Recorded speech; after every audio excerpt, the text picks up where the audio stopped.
नमस्कार मित्रों, स्वागत है आप सभी का अपने चैनल साहित्य साधना के इस एजुकेशनल मंच पर।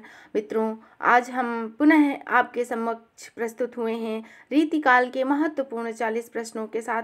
यह प्रश्न बहुत ही महत्वपूर्ण है और विभिन्न परीक्षाओं में पूछे जाने वाले प्रश्न हैं, चाहे वो यूजीसी नेट की परीक्षा हो, चाहे वह टीजीटी पीजीटी परीक्षा हो। सभी परीक्षाओं में पूछे गए प्रश्न हैं और आगे की परीक्षाओं में भी पूछने की प्रबल संभावना है। ऐसे महत्वपूर्ण प्रश्नों का संकलन है ये।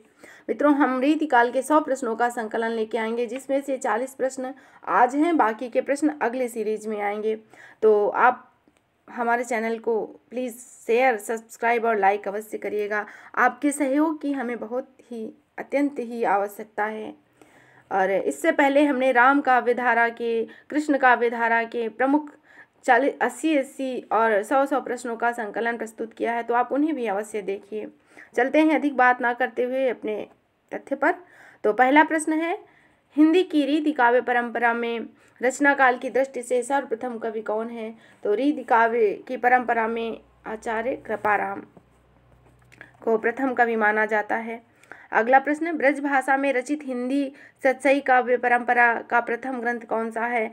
तो हित तरंगिणी। हित तरंगिणी को सतसई परंपरा, हिंदी में सतसई परंपरा का प्रथम ग्रंथ माना जाता है। प्रश्न नंबर 3, श्रृंगार सागर नामक श्रृंगार संबंधी ग्रंथ किसने लिखा? तो यह रीतिकालीन श्रृंगार संबंधी ग्रंथ श्रृंगार सागर के लेखक हैं मोहनलाल मिश्र जी। अगला प्रश्न, प्रश्न नंबर 4, नरहर कवि के साथी कर्णेश कवि की प्रमुख रचनाएं कौन सी हैं? तो नरहर कवि के साथी कर्णेश कवि की प्रमुख रचनाएं हैं कर्णाभरण, श्रुतिभूषण और भूपभूषण आदि इनकी प्रमुख रचनाएं हैं। प्रश्न नंबर 5, आचार्य रामचंद्र शुक्ल ने केशवदास जी को किस काल का कवि माना है? तो आचार्य रामचंद्र शुक्ल ने केशवदास जी को भक्ति काल का कवि माना है और इनको राम भक्ति शाखा के अंतर्गत उन्होंने स्थान दिया है। इनकी रामचंद्रिका नामक जो महाकाव्य है वह राम भक्ति से संबंधित है और ये जन्म समय के अनुसार यह भक्ति काल में आते हैं और रचना कर्म इनका रीतिकालीन है। तो इसीलिए कुछ विद्वान, आचार्य और आलोचक इनको रीतिकाल का मानते हैं और कुछ मानते हैं इनको भक्ति काल का। तो भक्ति काल के मानने वालों में प्रमुख हैं आचार्य रामचंद्र शुक्ल। चलते हैं अगले प्रश्न पर। अगला प्रश्न है प्रश्न नंबर 6, आचार्य रामचंद्र शुक्ल ने रीतिकाल का प्रवर्तक किसे माना है? तो आचार्य रामचंद्र शुक्ल ने रीतिकाल का प्रवर्तक माना है चिंतामणि जी को। चिंतामणि त्रिपाठी को रीतिकाल का प्रवर्तक आचार्य रामचंद्र शुक्ल मानते हैं। अगला प्रश्न, रीतिकाल को रीतिकाव्य किसने कहा है? तो डॉक्टर जॉर्ज ग्रियर्सन ने रीतिकाल को रीतिकाव्य कहा है और यह हिंदी साहित्य के प्रमुख आलोचकों में से एक हैं, जो कि विदेशी आलोचक हैं, शुरुआती समय के हैं। इन्होंने एक महत्वपूर्ण ग्रंथ the modern vernacular literature of Hindustan नामक हिंदी साहित्य का इतिहास ग्रंथ लिखा है। अगला प्रश्न, प्रश्न नंबर 8, केशवदास को रीतिकाल का प्रवर्तक किसने माना है? तो केशवदास जी को सर्वमान्य मत से रीतिकाल का प्रवर्तक माना जाता है और डॉक्टर नगेंद्र ने माना है इनको रीतिकाल का प्रवर्तक, और सर्वमान्य भी यही है कि रीतिकाल का प्रवर्तक आचार्य केशवदास को माना जाता है। यदि किसी कवि का नाम ना दिया जाए और यह पूछा जाए कि रीतिकाल का प्रवर्तक कौन सा कवि है, तो आप आचार्य केशवदास जी का ही नाम लिखेंगे। अगला प्रश्न, प्रश्न नंबर 9, क्षमा करिएगा मित्रों, रीतिकाल को अंधकार काल किसने कहा है? तो अंधकार काल कहा है त्रिलोचन शास्त्री ने। इसको हम इस प्रकार जोड़ सकते हैं कि लोचन होते हैं नेत्र, नेत्र या आंखों को लोचन कहा जाता है और आंखों के बिना अंधकार हो जाता है। तो अंधकार काल को आप लोचन या नेत्रों से जोड़कर याद कर सकते हैं। वैसे आप ऐसे भी याद कर सकते हैं, तथ्यों को उनके असली रूप में ही याद करना चाहिए, पर यदि आपको ना याद हो तो आप ट्रिक का प्रयोग भी कर सकते हैं। प्रश्न नंबर 10, रीतिकाल को सर्वप्रथम श्रृंगार काल नाम देने का सुझाव किसने दिया? तो सर्वप्रथम सुझाव दिया है आचार्य रामचंद्र शुक्ल ने और इसको नाम दिया है विश्वनाथ प्रसाद जी ने। और यदि सुझाव का प्रश्न पूछा जाए तो रामचंद्र शुक्ल ही इसका प्रश्न का सही उत्तर होगा। मित्रों, यह प्रश्न 2021 में पूछा भी गया है और अधिकतर मित्रों का यह प्रश्न गलत हुआ इसी भ्रम की वजह से कि रीतिकाल को श्रृंगार काल नाम दिया विश्वनाथ ने, पर इसका सर्वप्रथम सुझाव आचार्य रामचंद्र शुक्ल ने ही दिया है। यह उनके हिंदी साहित्य के इतिहास में स्पष्ट रूप से उल्लिखित है। अगला प्रश्न, प्रश्न नंबर 11, रामचंद्र शुक्ल के अनुसार रीतिकाल का काल निर्धारण क्या है? तो रामचंद्र शुक्ल ने संवत 1700 विक्रमी से संवत 1900 विक्रमी तक के समय को रीतिकाल के अंतर्गत माना है। अगला प्रश्न नंबर 12, रीतिकाल को अलंकृत नाम दिया किसने दिया है? तो रीतिकाल को अलंकृत नाम दिया है मिश्र बंधुओं ने। मिश्र बंधुओं ने भी एक बृहत्तम ग्रंथ लिखा था हिंदी साहित्य के इतिहास का, और वह अपने आने वाले समय के ग्रंथों के लिए एक उपजीव्य का काम करता है, और उन्होंने लगभग 5000 कवियों को हिंदी में स्थान दिया। ऐसे विशाल ग्रंथ के रचयिता थे मिश्र बंधु, और मिश्र बंधु में कोई एक अकेला व्यक्ति नहीं आता है, यह 3 भाइयों का सम्मिलित नाम है जिनको कि मिश्र बंधुओं के नाम से जाना जाता है। चलते हैं अगले प्रश्न पर। अगला प्रश्न, भक्तिकाल एवं रीतिकाल के संधि का कवि कौन सा है? तो भक्तिकाल एवं रीतिकाल का कवि है आचार्य केशवदास, जिसकी चर्चा हम अभी आगे कर भी चुके हैं। अगला प्रश्न, रीति शब्द का प्रयोग किस अर्थ में हुआ है? तो रीति शब्द का प्रयोग होता है काव्यांग निरूपण के अर्थ में, और रीति शब्द का सर्वप्रथम प्रयोग वामन ने किया है। अगला प्रश्न नंबर 15, अलंकारवादी आचार्य तथा कठिन काव्य का प्रेत और हृदयहीन कवि के रूप में किसे जाना जाता है, या इन सब के रूप में कौन सा कवि विख्यात है? तो यह आचार्य केशवदास जी को कहा जाता है। कठिन काव्य का प्रेत आचार्य केशवदास जी को कहा जाता है। हृदयहीन कवि और कठिन काव्य का प्रेत तथा कवि सम्राट या अन्य जो भी नाम है वह केशवदास जी के हैं, और केशवदास जी अलंकारवादी आचार्य रहे हैं। अगला प्रश्न नंबर 16, मुक्तक में प्रबंध के समान रस की धारा नहीं बहती, अपितु इसमें तो रस के ऐसे छींटे पड़ती हैं कि हृदय कलिका खिल उठती है। उपरोक्त कथन किस आचार्य का है, किस आलोचक का है? तो मुक्तक के संबंध में यह कथन है आचार्य रामचंद्र शुक्ल जी का। चलते हैं अगले प्रश्न पर। हिंदी रीति ग्रंथों की परंपरा चिंतामणि त्रिपाठी से चली आ रही रीतकाल का आरंभ उन्हीं से मानना चाहिए। उपरोक्त कथन किस आलोचक का है? तो उपरोक्त कथन है आचार्य चिंतामणि त्रिपाठी के संबंध में रामचंद्र शुक्ल का। अगला प्रश्न, काव्य विवेक, कविकुल कल्पतरु, काव्य प्रकाश, यह सर्वांग निरूपक ग्रंथ किस रीतकालीन कवि के हैं? तो यह समस्त रचनाएं हैं चिंतामणि त्रिपाठी जी की।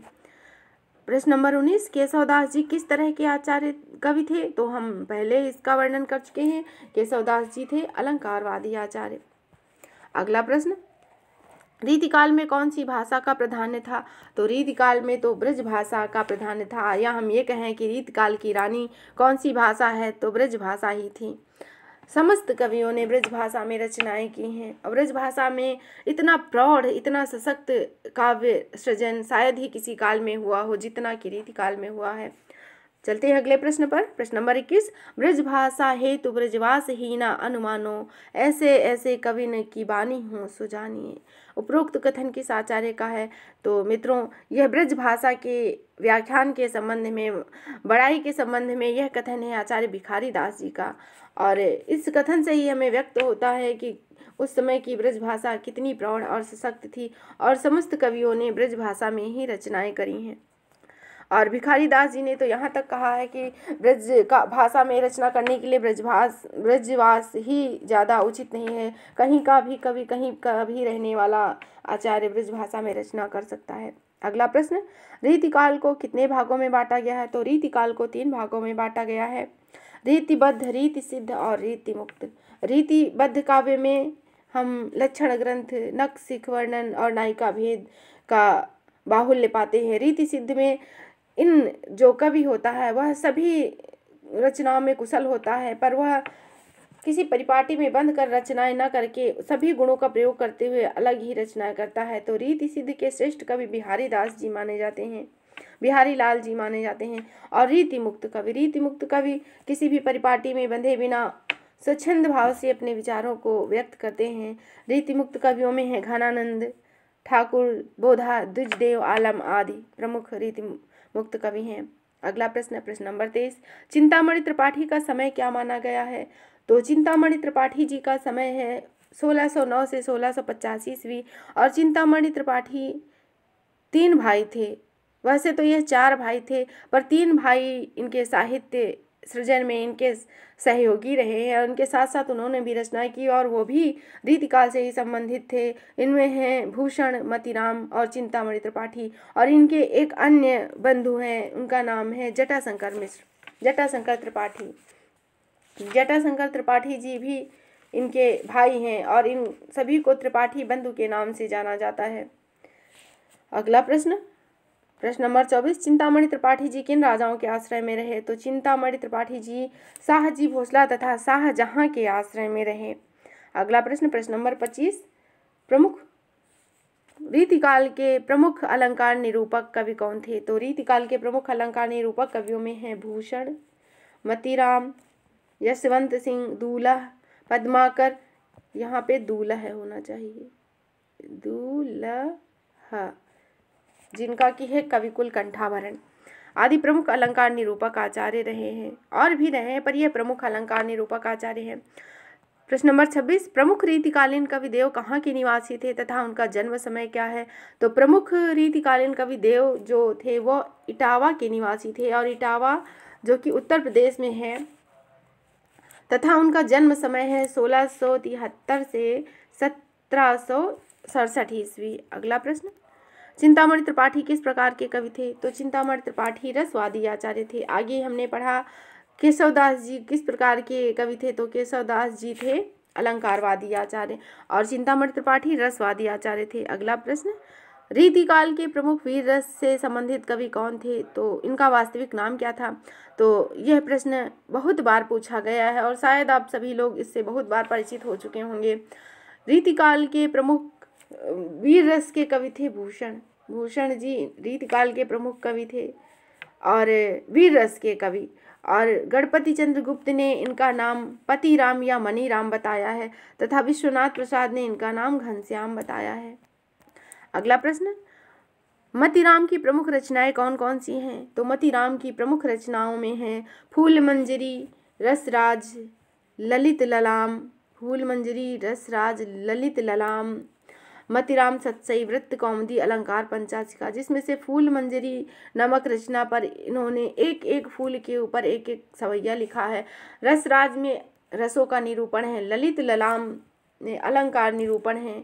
इसी तरह इनकी यह भी बहुत ही महत्वपूर्ण आचार्य कवियों में से एक थे।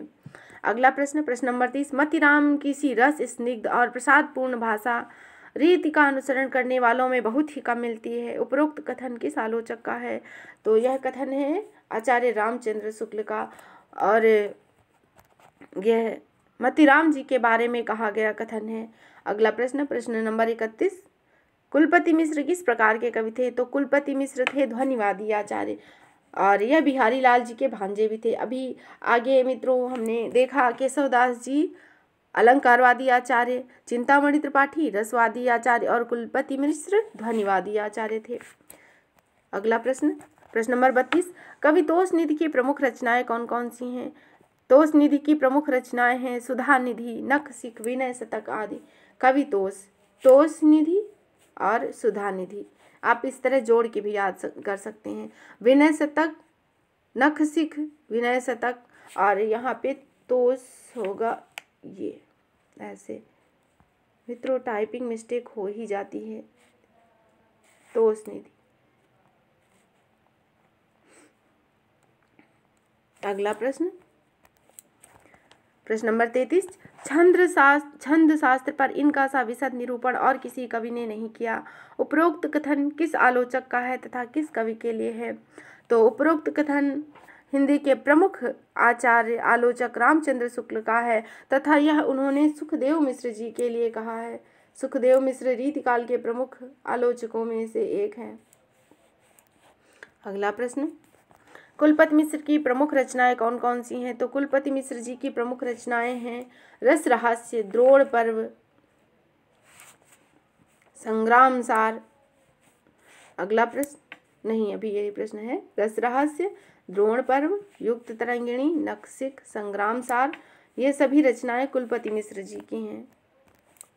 अगला प्रश्न है, प्रमुख रीतिकालीन कवि देव किस संप्रदाय में दीक्षित थे? तो प्रमुख रीतिकालीन कवि देव हित हरिवंश के अनन्य संप्रदाय में दीक्षित थे। अगला प्रश्न, डॉक्टर नगेंद्र ने किस रचना को नायिका भेद का विश्वकोश माना है? तो नायिका भेद का विश्वकोश माना है डॉक्टर नगेंद्र ने सुख सागर तरंग नामक रचना को। सुख सागर तरंग को नायिका भेद का विश्वकोश माना है डॉक्टर नगेंद्र ने। अगला प्रश्न, आचार्य कविदेव की प्रमुख रचनाएं कौन कौन सी हैं? तो वैसे रीतिकाल के रचनाकारों में सर्वाधिक रचनाएं देव की ही प्राप्त होती हैं, पर इनकी प्रमुख रचनाओं में हैं भाव विलास, भवानी विलास, जाति विलास, सुख सागर तरंग, सुजान विनोद, काव्य रसायन आदि प्रमुख रचनाएं हैं। वैसे इनकी बहुत सारी रचनाएं, पर ये कुछ प्रमुख रचनाएं हैं। प्रश्न नंबर 38, छंदों का अजायब घर किस रचना को कहा जाता है? तो छंदों का अजायब घर कहा जाता है आचार्य केशवदास जी के द्वारा लिखित रामचंद्रिका को, और इसको कहा है आचार्य रामस्वरूप चतुर्वेदी जी ने। आचार्य रामस्वरूप चतुर्वेदी जी ने आचार्य केशवदास जी के द्वारा लिखी हुई रचना रामचंद्रिका को छंदों का अजायब घर कहा है, और यह बहुत ही महत्वपूर्ण तथ्य है और इसको कई बार परीक्षाओं में पूछा गया है। अगला प्रश्न, अभिधा उत्तम काव्य है, मध्य लक्षणालीन, अधम व्यंजना रस विरस, रस उल्टी कहत नवीन। उपरोक्त कथन किस आचार्य कवि का है? तो यह कथन है देव का, और देव ने अभिधा को ही सर्वश्रेष्ठ काव्य माना है, इसीलिए उन्होंने कहा है अभिधा उत्तम काव्य है, मध्य लक्षणालीन, अधम व्यंजना रस विरस, उल्टी कहत नवीन। उपरोक्त कथन देव का है, ये तो हम बता ही चुके हैं। चलते हैं अगले प्रश्न पर। प्रश्न नंबर 40, पद्माकर भट्ट को कविराज शिरोमणि की उपाधि किस राजा ने दी? तो पद्माकर भट्ट को कविराज शिरोमणि की उपाधि दी है जयपुर नरेश प्रताप सिंह ने। अरे प्रताप सिंह जो जयपुर नरेश थे, उनके दरबार में पद्माकर भट्ट जी रचनाएं सुनाया करते थे और बहुत समय तक वहाँ रहे। वैसे पद्माकर जी एक आश्रयदाता के पास बंद कर नहीं रहे, विभिन्न आश्रयदाताओं के पास रहे, पर जयपुर नरेश के पास यह काफ़ी समय तक रहे और उन्होंने इन्हें कविराज शिरोमणि की उपाधि दी थी। और मित्रों, पद्माकर भट्ट जी के त्योहार वर्णन और रंगों का वर्णन अद्वितीय है, और यह रामचंद्र शुक्ल के अनुसार रीतिकाल के अंतिम प्रसिद्ध आचार्यों में से एक है। तो यह रहा 40 महत्वपूर्ण प्रश्नों का संकलन। पुनः आपके समक्ष उपस्थित होंगे इसी तरह अभी रीतिकाल के ही महत्वपूर्ण प्रश्नों के संकलन के साथ। तो पढ़ते रहिए, अध्ययन करते रहिए, और जो तथ्य आपको ना समझ में आए उनको आप बार बार पढ़िए, लिख कर पढ़िए और याद करिए। मित्रों, ऐसा कोई काम नहीं है जो अभ्यास के द्वारा संभव ना हो, तो अभ्यास जरूर करिए। जो प्रश्न आते हैं उनको भी आप पढ़ते रहिए, ऐसा नहीं कि जो प्रश्न आ रहे हैं उनको आप छोड़ दीजिए। तो चलते हैं फिर पुनः मिलने के लिए, पुनः उपस्थित होने के लिए आज के लिए विदा। तो मित्रों, आपसे एक विनम्र अनुरोध है कि यदि आपको यह प्रश्नोत्तरी पसंद आवे तो इसे लाइक अवश्य करिएगा और हमारे चैनल को सब्सक्राइब जरूर करिएगा। हम आपके सहयोग के आकांक्षी हैं, और यदि आप कोई सुझाव देना चाहते हैं तो आप ज़रूर से ज़रूर बताइए, हम उस पर ज़रूर ही विचार करेंगे और उसको मानने का प्रयास करेंगे। तो पढ़ते रहिए, अध्ययन करते रहिए। जय हिंद, जय हिंदी। फिर मिलेंगे एक नए तथ्य के साथ, तब तक के लिए धन्यवाद।